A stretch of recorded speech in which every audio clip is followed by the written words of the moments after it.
He bought the abandoned mission ruins for $100. Most people would call that a bargain.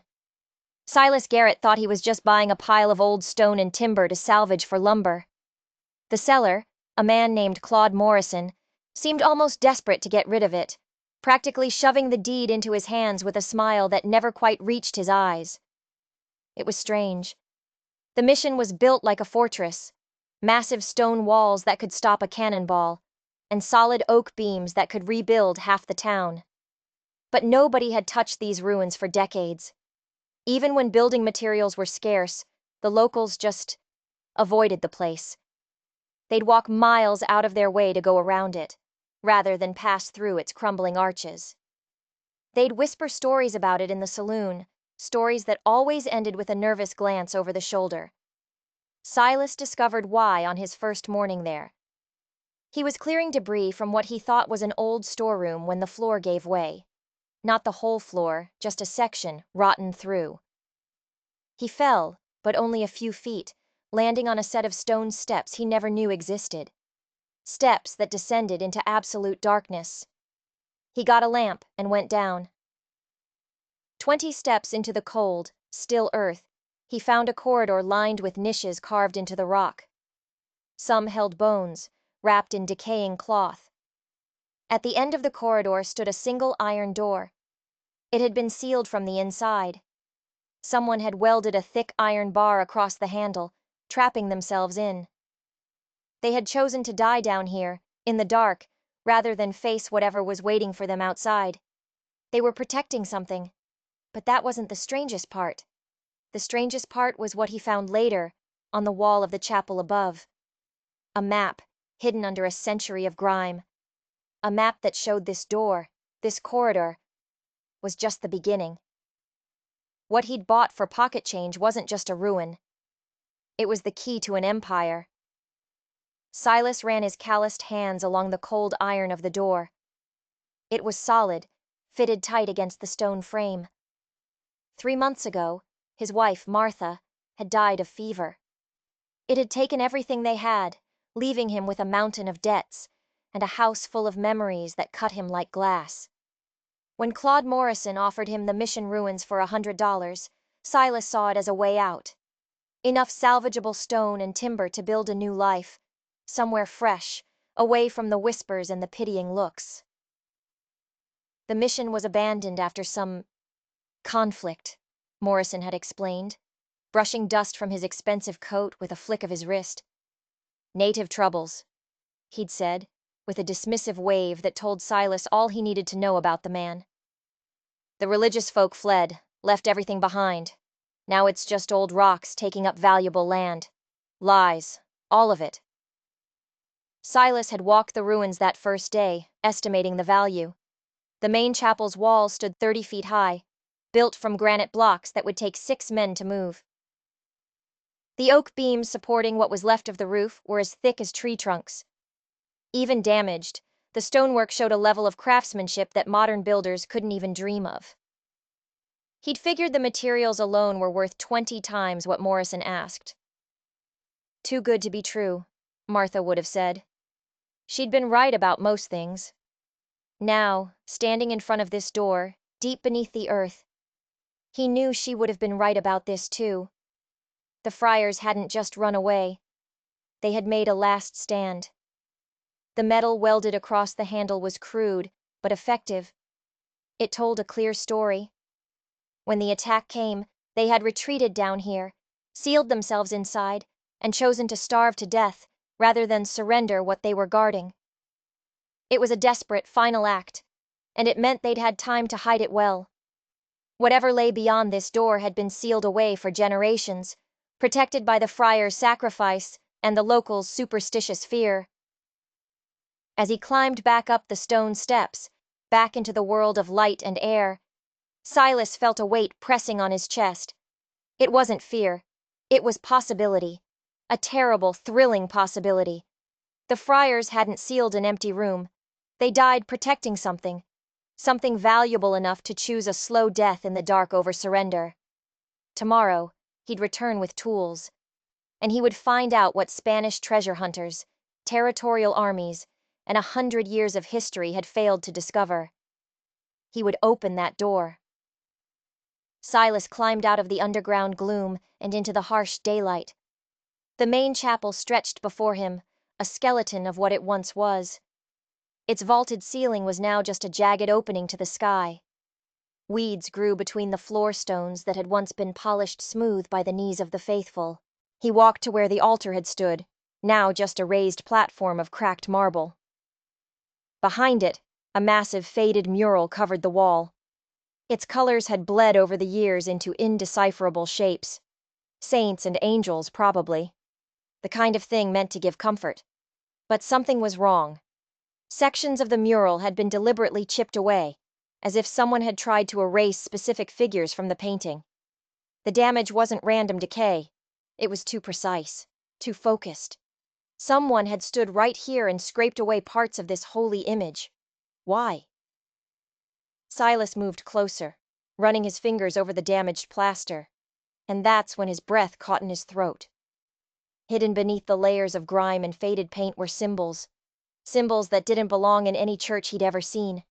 Not Christian crosses or halos. These were geometric patterns, intricate lines that seemed to shift and change in the light. It was a code. Or maybe a map. He scraped away more dirt with his fingernail, his heart pounding against his ribs. A crude drawing of the mission itself emerged from the filth. He could see the chapel, the bell tower, even the smaller outbuildings that had long since crumbled to dust.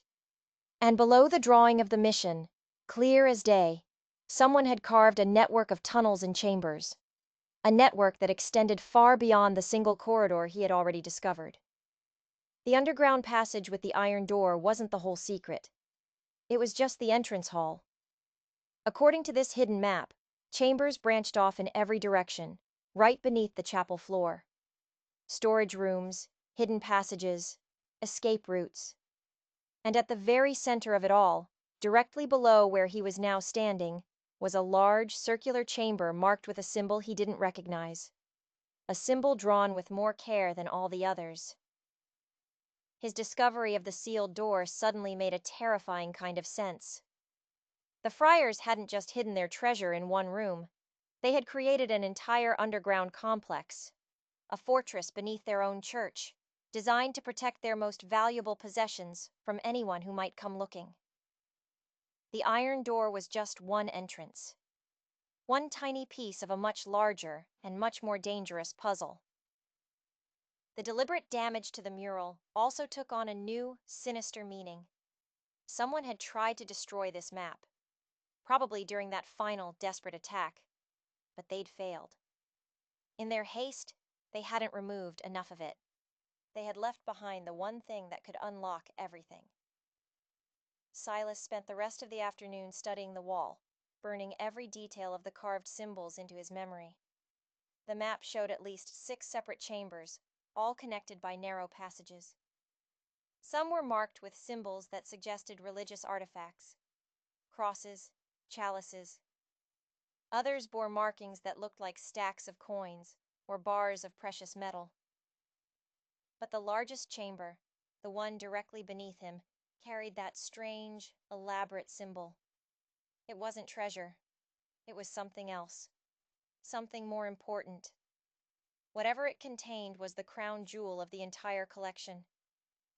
As shadows began to stretch like grasping fingers across the chapel floor, Silas gathered his few tools. He'd need to go to town, get a proper sledgehammer, a crowbar, more rope. The friars had built a masterpiece of concealment down there, a vault that had remained hidden for generations. And now it belonged to him. All of it, bought for $100 from a fool who never bothered to look beneath the surface. As he was loading his wagon, he heard it again. A faint sound, like singing, echoing up from the hole in the floor. It was probably just the wind, he told himself. Wind whistling through the underground passages. Old buildings made strange noises. He knew that. Still, his hands shook slightly as he secured the canvas over his supplies. The sound wasn't just wind, it sounded like a hymn. a sad, lonely hymn sung in a language he didn't understand. The ride to the town of Mesa Verde took an hour, along a dusty trail that wound through scrub brush and jagged rocks. The town wasn't much, a collection of wooden buildings and dirt streets that served the ranchers and miners of the territory. The hardware store sat on a corner lot, its weathered sign promising everything from nails to dynamite. Inside, the air was thick with the smell of sawdust and machine oil. Ben Crawford, the store owner, looked up from his ledger as Silas walked in. Crawford was a thin, weaselly man with suspicious eyes who seemed to catalog every purchase for future gossip. Silas selected his items with care: a heavy crowbar, 50 feet of good rope, extra lamp oil, and a small sledgehammer with a brand new handle. Nothing that would raise too many questions on its own. While Crawford tallied the cost, Silas leaned against the counter, trying to sound casual. "Just bought those old mission ruins from Claude Morrison," he said, as if it were the most normal thing in the world. "Planning to salvage the building materials." Crawford's expression soured. He set down his pencil. "You bought the Franciscan place?" he said slowly, his voice a low drawl. "That old pile of stones out past Devil's Canyon? So Morrison finally found someone fool enough to take it off his hands." The word fool stung, but Silas kept his face a neutral mask. "Morrison seemed eager to sell," he admitted. "Good building stone, though. Should be profitable." Crawford leaned across the counter, lowering his voice to a conspiratorial whisper. "My grandfather used to tell stories about that place," he said. "Claimed the church folk buried a treasure there before they ran off. Spanish gold," he said. "Of course, that was just old man talk. Plenty of folks have sniffed around those ruins over the years. Never found anything but broken pottery and bird droppings." Silas felt his pulse quicken. Other people had searched. How thoroughly? What had they missed? Crawford seemed to enjoy having a captive audience. "Strangest thing, though," he continued. "My grandfather swore he saw lights moving around in there sometimes, years after it was abandoned. Said it was probably just travelers taking shelter for the night. But it spooked him enough that he never went back.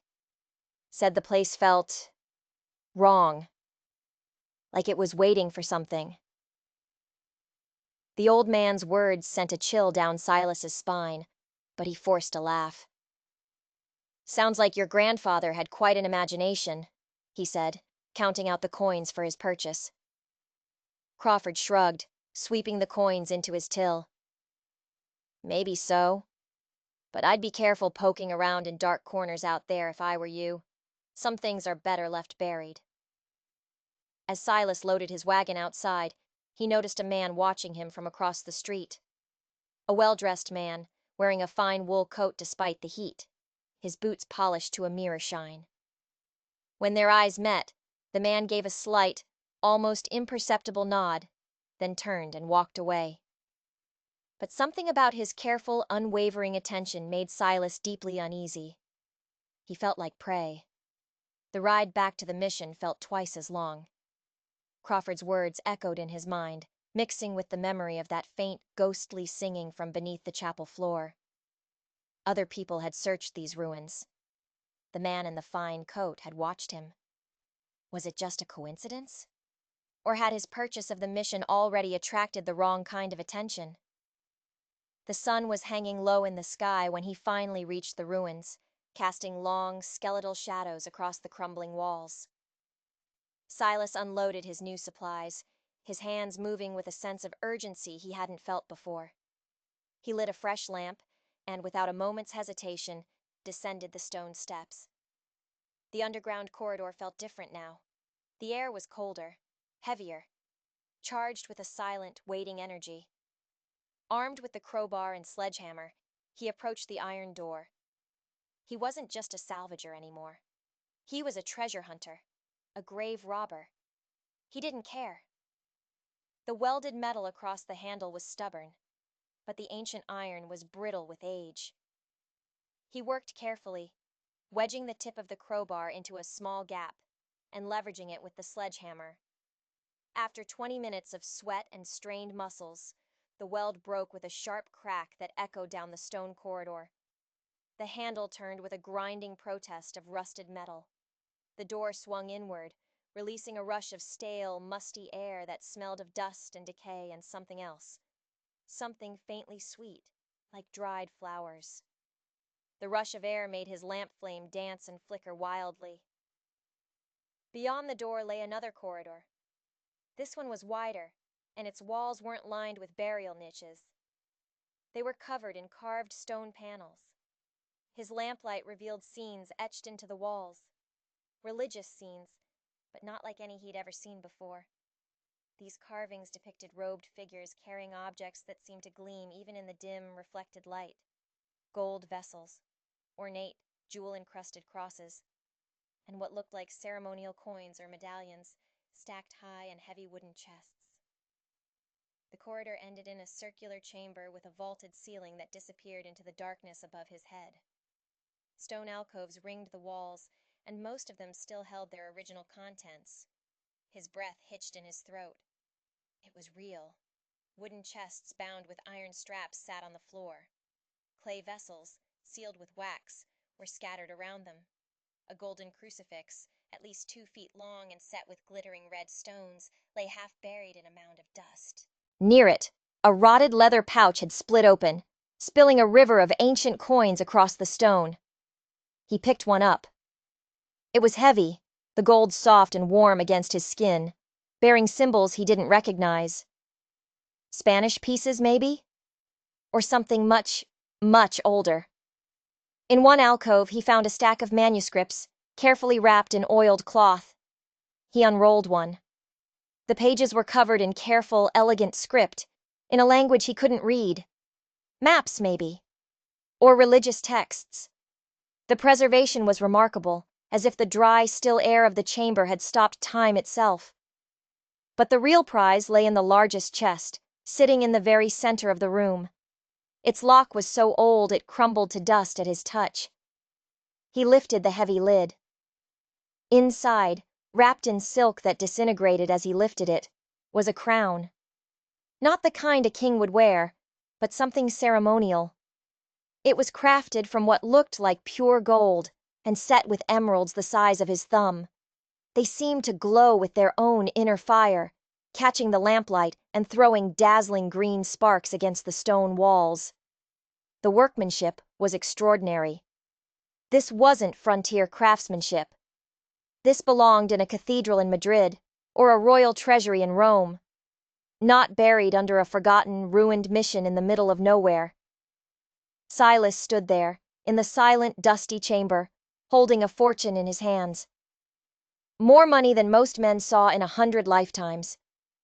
The smart thing to do would be to seal the chamber back up, conceal everything, plan carefully, find a way to profit from his discovery without attracting any attention. But as he climbed back to the surface, his pockets heavy with a few of the smaller coins, one of them slipped from his grasp and rolled across the chapel floor, the sound of gold on stone echoing in the vast, empty space. He retrieved it quickly, his heart hammering, but the damage was done.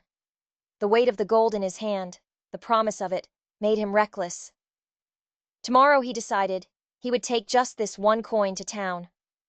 Just one. He'd test its value. Discreetly. What harm could possibly come from selling a single, solitary piece? Silas chose the smallest coin for his test. It was no larger than his thumbnail, but it felt impossibly heavy in his palm.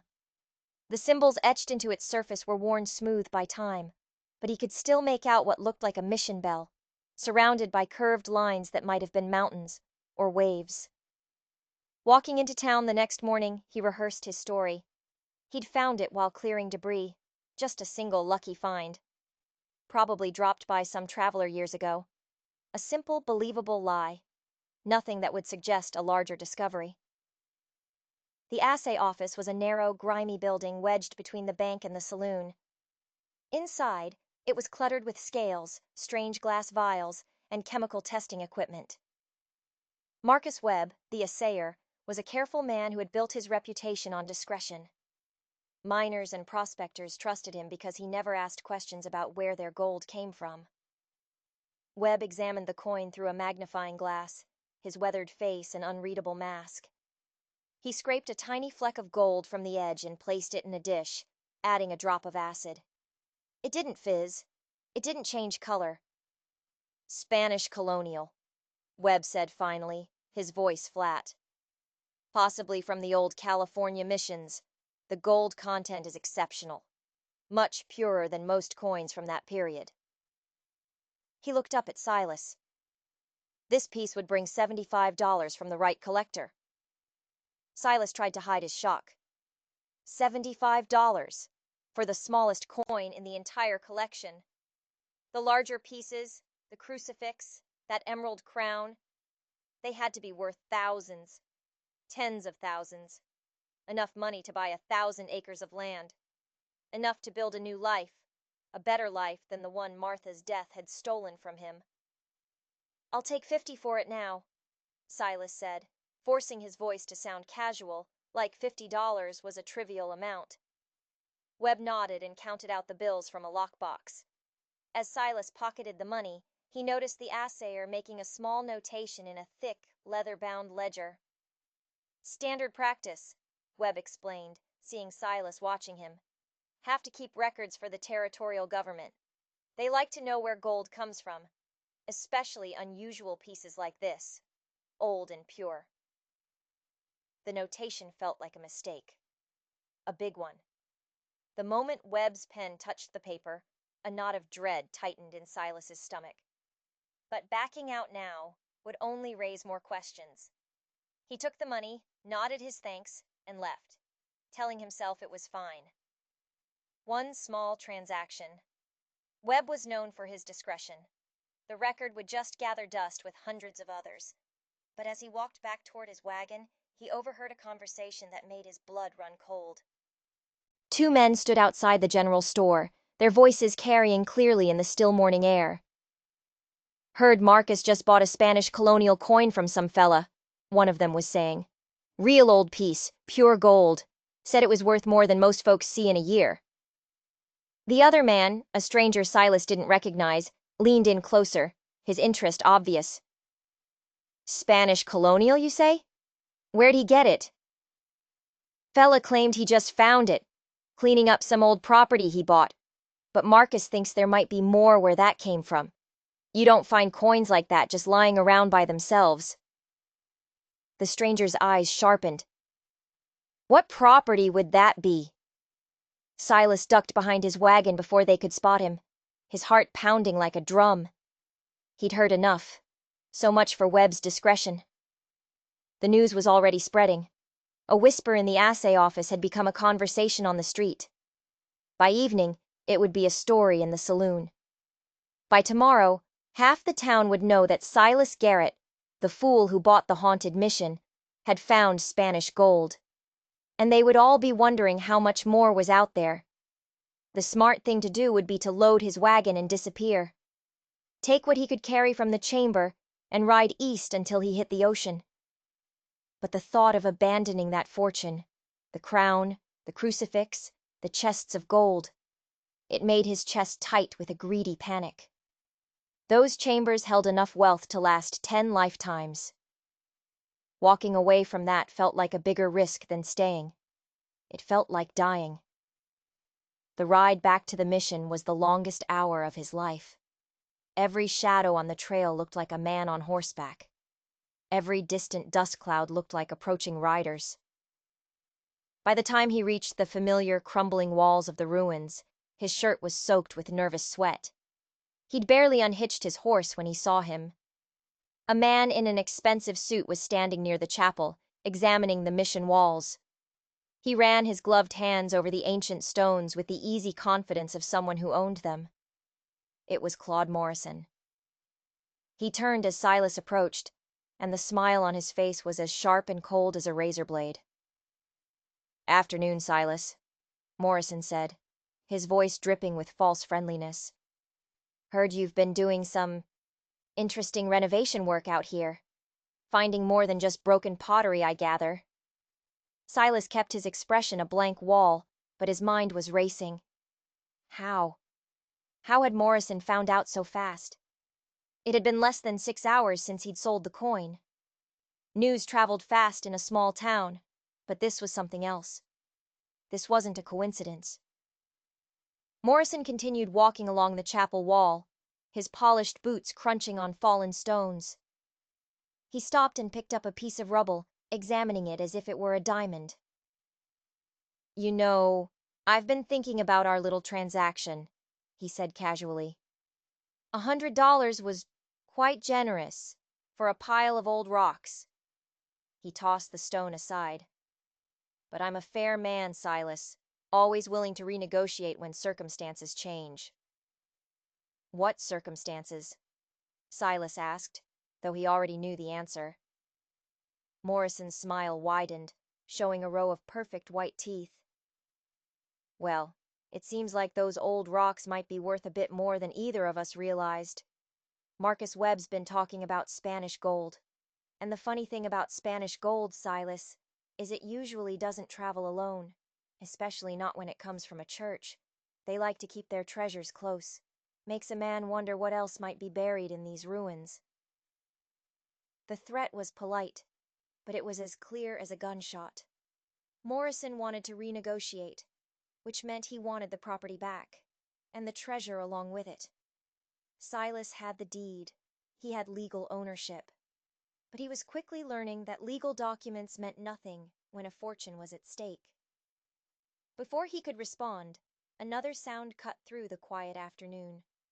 The sound of approaching horses.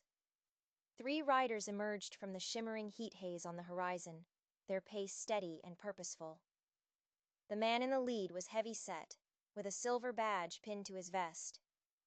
The 2 men flanking him had the hard, sun-scorched faces of experienced gunfighters. Sheriff Tom Brennan dismounted with the slow, deliberate movements of a man whose authority came from the gun on his hip, not the law in a book. "Afternoon, gentlemen," Brennan said, his eyes sweeping over the scene, taking in every detail. "Been hearing some interesting reports from town about Spanish artifacts surfacing in local commerce. Thought I'd ride out and see what all the excitement's about." Morrison stepped forward smoothly, extending a hand.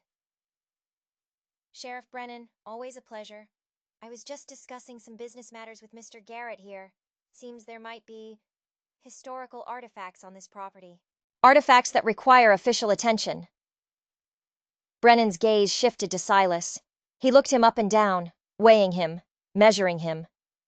"Is that so, Mr. Garrett? You've been finding old Spanish treasures on your new land?" The question was loaded, a trap. But before Silas could even think of an answer, another dust cloud appeared on the horizon. More riders. 4 of them, and they were coming fast. Silas realized with a surge of cold dread that his simple, greedy mistake in town hadn't just lit a candle. It had started a forest fire. The $100 purchase that had seemed like such a bargain was about to cost him everything. The approaching riders resolved into 4 men dressed in matching black suits, their horses lathered with sweat from a hard ride. They dismounted in a practiced, almost military formation, and Silas recognized the type immediately. Not lawmen, not businessmen. They were predators, professional treasure hunters, the kind who followed rumors of Spanish gold from the California coast to the Texas plains, leaving a trail of broken partnerships and shallow graves in their wake. Their leader was a tall, unnervingly calm man with pale, colorless eyes. He stepped forward and introduced himself as Vincent Hayes.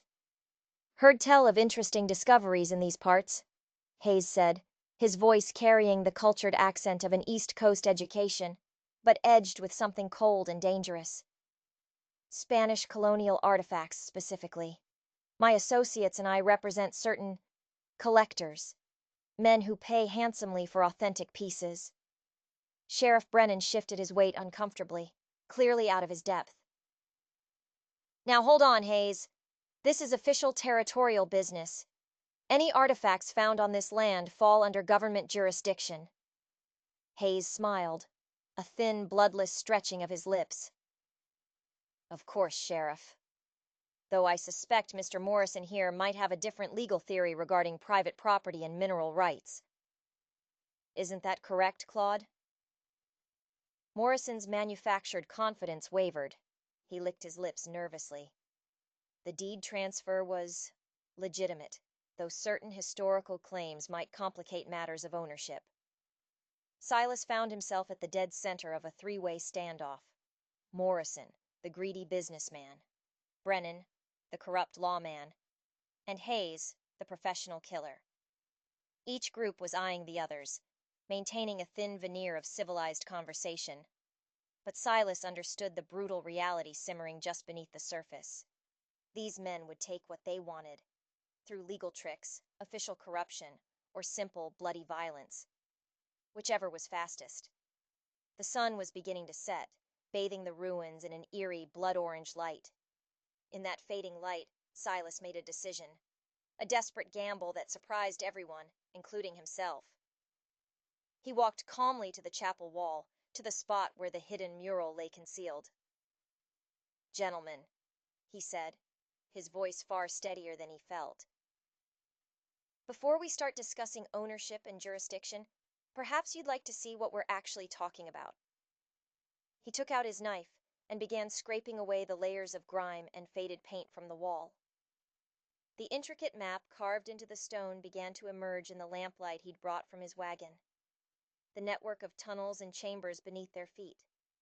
But as he cleaned more of the surface, revealing details he hadn't noticed before in his haste, his own blood ran cold. The map didn't just show the complex beneath this mission, it showed connections. Faint lines branching out from this central location, leading to other spots on the map, each marked with a familiar symbol, the symbol of a mission. This wasn't a single hidden treasure. It was part of a massive network, a systematic, organized effort by the Franciscans to hide their wealth. They had anticipated this. They had planned for men exactly like Morrison, Brennan, and Hayes. Hayes stepped closer, his pale eyes glittering in the lamplight as they traced the lines on the wall. "Fascinating," he murmured, almost to himself. They created a distributed system. Multiple sites, interconnected. Probably with coded references to help them recover everything once the danger had passed. Morrison pushed forward, his earlier composure gone, replaced by raw, naked greed. "How many sites?" he demanded. "How much treasure are we talking about?" But Silas had just spotted something else. Something in the carved symbols that made the hair on his arms stand up. The map showed more than just locations. There were dates, or at least numerical sequences that suggested timing. And according to the complex pattern he was just beginning to understand, this mission, this site, wasn't just another storage location. It was the hub, the key to the entire network. It contained the master records, the cipher, the one thing that could unlock every single hidden treasure cache the Franciscans had ever created. And in that same instant, the pale-eyed man, Hayes, reached the exact same conclusion. His hand moved, a subtle, fluid motion, toward the butt of the pistol hidden beneath his black coat. As he saw Hayes's hand move toward his weapon, Silas knew he had seconds to live. He had revealed too much. They had the map. They no longer needed him. He was a loose end, a carpenter who had stumbled into a game played by sharks and was about to be devoured. "Stop!" he shouted, his voice echoing across the ruined chapel, sharp and commanding. It made Hayes pause, his hand hovering over his gun. "You can kill me, but if you do, you'll never understand what you're looking at." Hayes's pale eyes narrowed into slits. "And why is that?" Silas pointed a trembling finger at the manuscripts he'd found in the underground chamber, the ones he'd brought up and hidden in his wagon. "Because this map is useless. The carvings on this wall aren't just a map, they're a code. And without the key, those symbols are nothing but meaningless scratches on a wall." Morrison stepped forward aggressively. "You're bluffing. The treasure's right here, under our feet. We don't need any code." Silas shook his head, forcing a confidence he didn't feel. It was a lie. A desperate, Life or death lie. No. This site only holds a fraction of what they hid. A decoy. According to the map, the Franciscans created 12 separate cache sites, spread out across a 300-mile area. Each location contains clues that lead to the others. But without the master cipher, you would spend the rest of your lives searching and find nothing but empty holes in the ground. He took a breath. The main treasure, the collection that took them decades to accumulate from half a dozen countries, is hidden in a final 13th location. A place that requires information from all 12 other sites to find. Sheriff Brennan looked skeptical. 12 sites? How much treasure are we talking about exactly? Silas had only glanced at the manuscripts, but he'd seen enough to make a very educated and very staggering guess. Church treasures from across the Spanish territories, he said, letting the weight of the words hang in the air. Gold accumulated over 2 centuries of colonial rule, priceless art, religious artifacts set with jewels from the New World. The documents I found suggest a total collection worth more than the territorial government's entire annual budget. The silence that followed was thick with greed. Hayes slowly, deliberately, lowered his hand from his weapon. His expression was cool and calculating. Assuming you're telling the truth, what do you propose? This was it. The moment his gamble either paid off or got him killed. A partnership, Silas said simply. I have the manuscripts. I can translate the cipher and guide you to the cache sites. You, he said, looking at Hayes and his men. Provide the protection and the resources for the expedition. We split the proceeds, equally, among all parties present. Morrison laughed, a harsh, ugly sound. An equal split? With a nobody carpenter? I think not. But Hayes silenced him with a sharp, cutting gesture. The proposal has merit, Hayes said, his pale eyes fixed on Silas. Though I suggest we verify your claims first. We will visit the nearest secondary site together. If your translations prove accurate, and the treasure is where you say it is, we proceed as partners. If not... He let the threat hang in the air. We reassess our arrangement. Silas nodded, his heart hammering in his chest. He had bought himself time, but he had no intention of being a partner to these men. He'd already decided on his real plan. The nearest site, according to the map on the wall, was a day's ride north, a place called Devil's Canyon, a remote, treacherous place that would provide the perfect cover for what he intended to do next. Because what none of them realized, what he hadn't told them, was that Silas had discovered something else in those ancient manuscripts, something more valuable than gold. The Franciscans hadn't just hidden treasure, they had been expert cartographers. The manuscripts contained detailed maps of every cave, every underground passage, every secret hiding place in a 100-mile radius, including ancient, forgotten routes that led deep into Apache territory. Routes where even the most determined and ruthless treasure hunters in the world wouldn't dare to follow. 3 days later, they made camp in Devil's Canyon. The first cache had been exactly where the map indicated, hidden behind a false wall in a small, abandoned chapel. Their horses were now loaded down with Spanish gold, heavy bars, ornate chalices, and bags of colonial currency. The verification had been a success. The partnership was sealed. Hayes and his men were celebrating, drinking whiskey around the fire. Morrison was already calculating his share, his eyes gleaming with avarice. Even Sheriff Brennan and his deputies seemed to have forgotten they were lawmen, their greed as palpable as the others. They trusted him now. They saw him as their key, their translator, their ticket to unimaginable wealth. They were fools. In the pre-dawn darkness, while the others slept off their whiskey, Silas slipped away from the camp. He moved like a ghost, taking only what he needed. His horse, a small amount of food and water, and the oiled cloth package containing the precious manuscripts. He had memorized enough of the mission wall map to find the next few sites on his own. And he had left his so-called partners with enough treasure to keep them occupied and happy for at least a few days. They would bicker over how to divide it.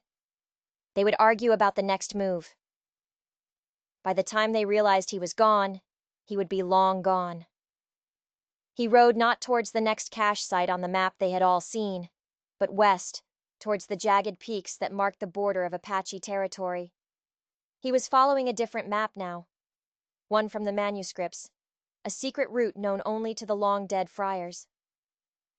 By sunrise, he was 50 miles away, a speck in the vast, unforgiving wilderness. He was riding toward mountains that held secrets worth far more than all the gold in the world. He had bought a pile of old stones for $100, and in doing so, he had stumbled upon an empire. He had outsmarted a greedy businessman, a corrupt sheriff, and a team of professional killers. He had won. But as he looked back over his shoulder at the distant dust of their camp, a cold thought settled in his heart. The hunt wasn't over. For men like Vincent Hayes, it would never be over. He hadn't just found a treasure. He had made a very powerful and very patient enemy. The game had just begun. If you enjoyed this story, click the video on your screen now to watch another unforgettable tale where destiny and courage collide in ways you never expected. Don't forget to subscribe and consider a super chat to help us keep bringing you more stories like these. Your support means everything.